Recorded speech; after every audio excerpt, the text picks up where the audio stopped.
Hello, loves. So today I wanted to talk about our lifelines. Do you have one? Do you even know what that is? Who's your lifeline?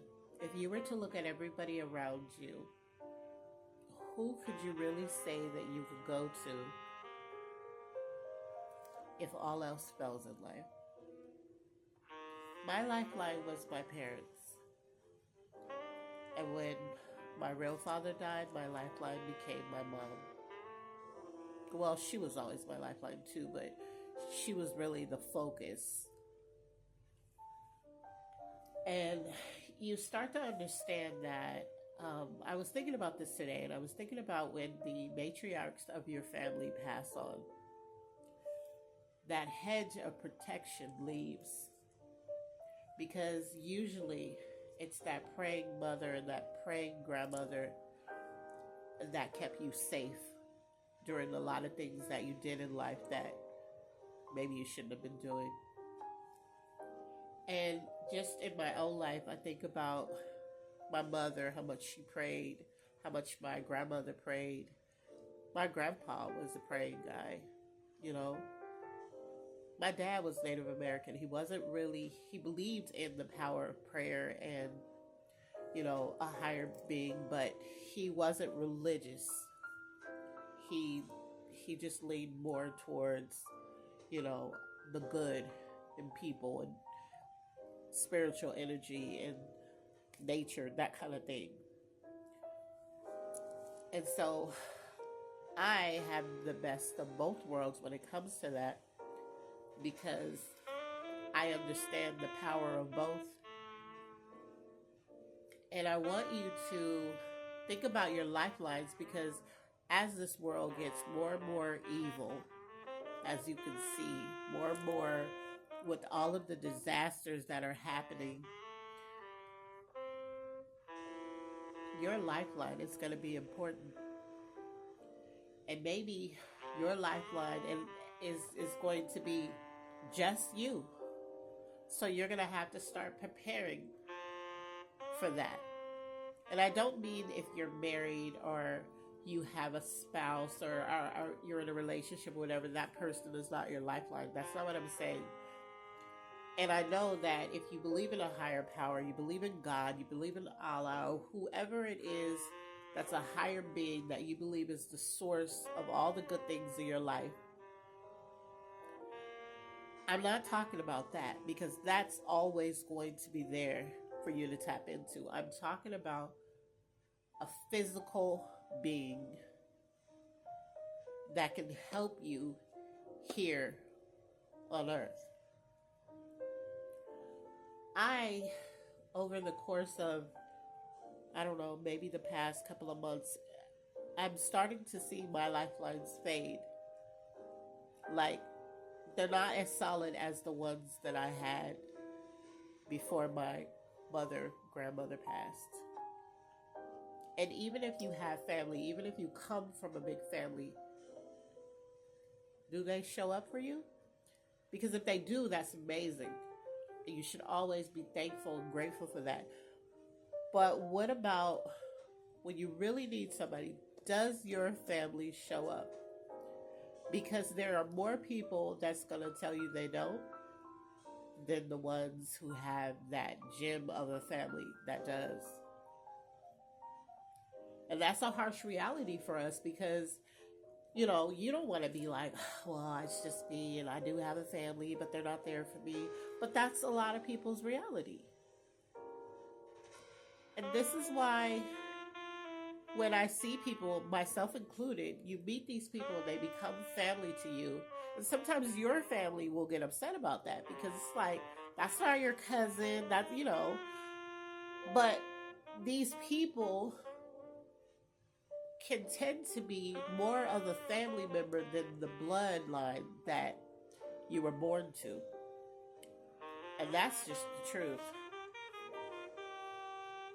So, as we go through life, it's important sometimes to look around you and figure out who is your lifeline. Because you could be sitting around nurturing all of these people that are around you who don't care anything about you. They have the most advice to give you. But when it really boils down to it, they're right there in your physical space and will watch you drown without throwing you a lifeline. So it's actually a good idea to start building a soul circle and to start preparing yourself for if something happens, what can I tap into? What resources can I tap into to help me get through it? And this isn't talking about financial, this is talking about support. Financial can be a part of it, but for the most part, this is a person with great character. They're going to help you through it. They're going to talk you through it. They're going to uplift you when you're feeling down. They're going to talk you off that ledge. We need people like that in our lives. We need people that show up and don't disappear and pop back up. That inconsistency, you have to get rid of that. You have to get rid of people who just pop up every now and then. Hey, just wondering what you're doing. Don't worry about it. I'm good. You continue to be over there. I'm going to continue to be over here.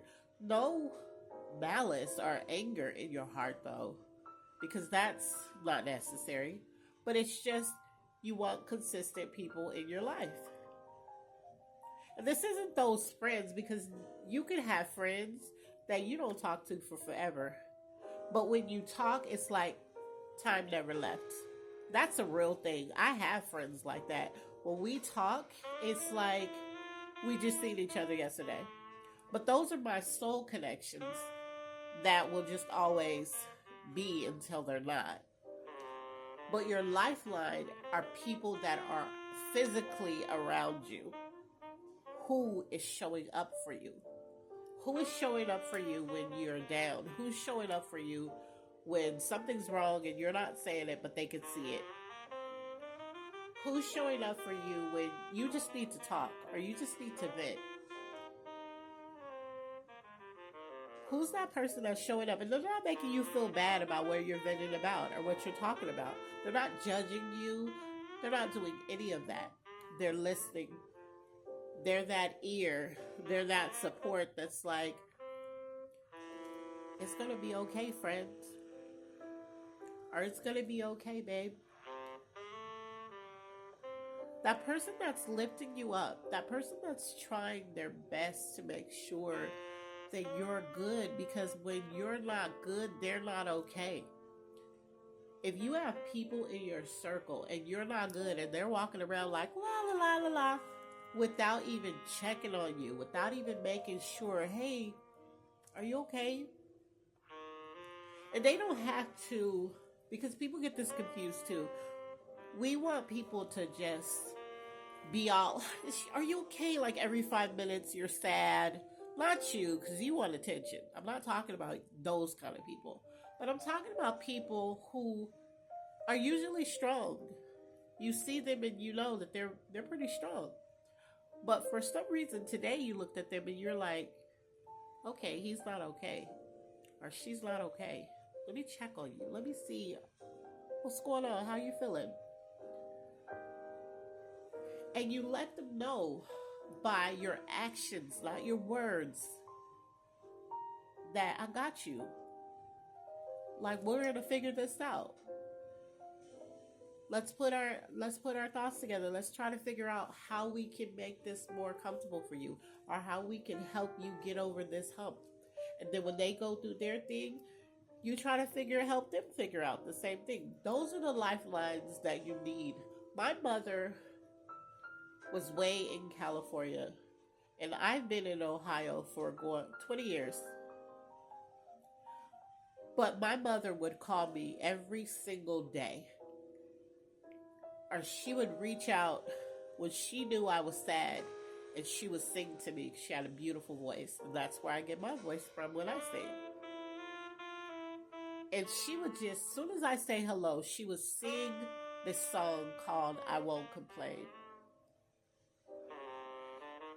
And it would break me down.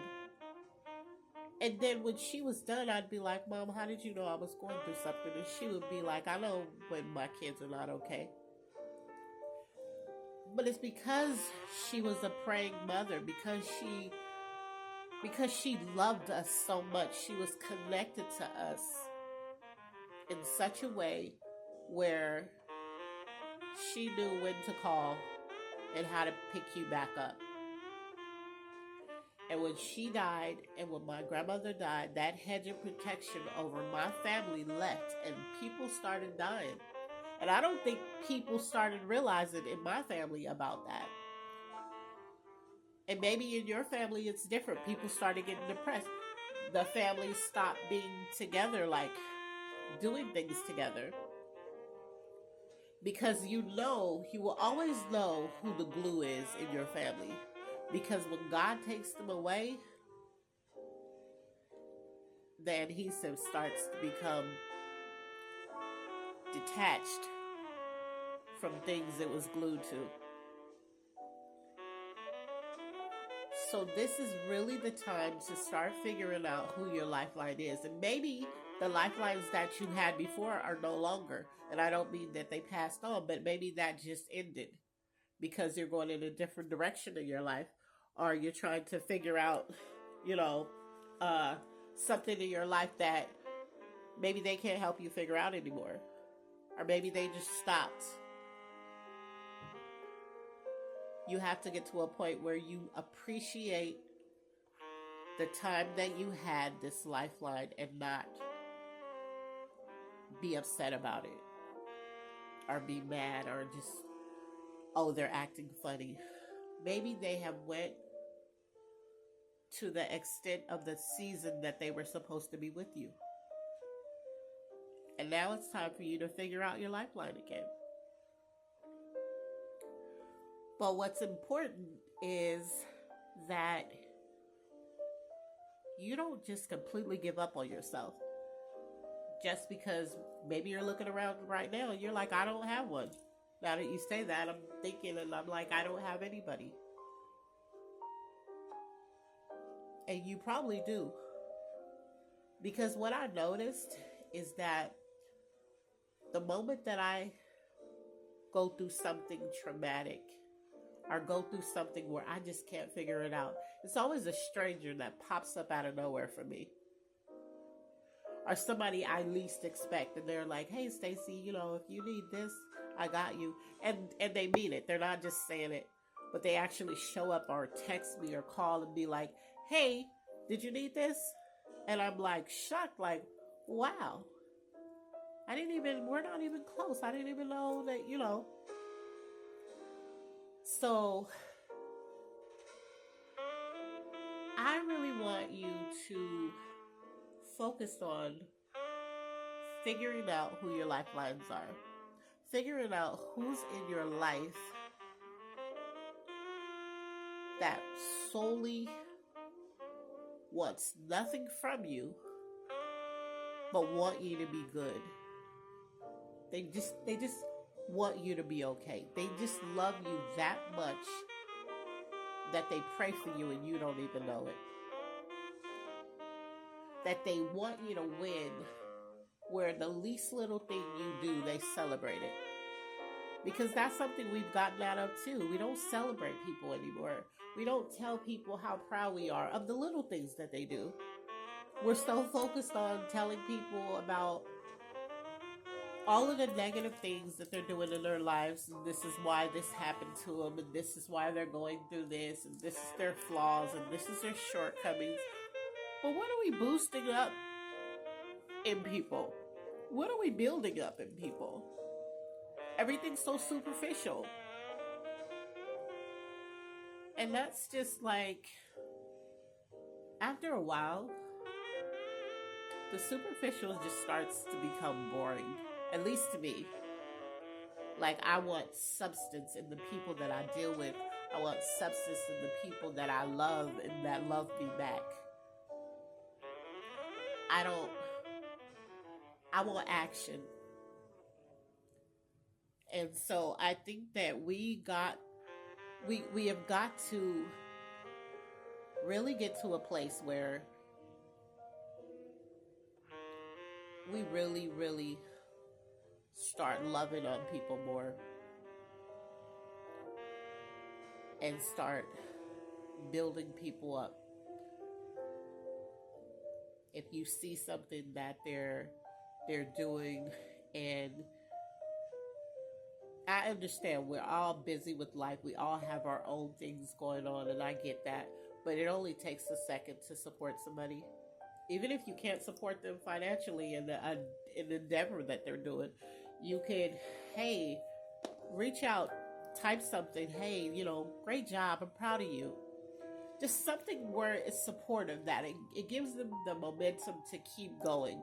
And some people are fueled by hate and negative comments, but there are also some people that aren't, and that takes them back, and it makes them want to give up, and it makes them be like, oh God, like maybe I shouldn't do it. It makes them doubt themselves. The whole goal of what I'm doing now, that what you're seeing me step out and venture on, is that I want to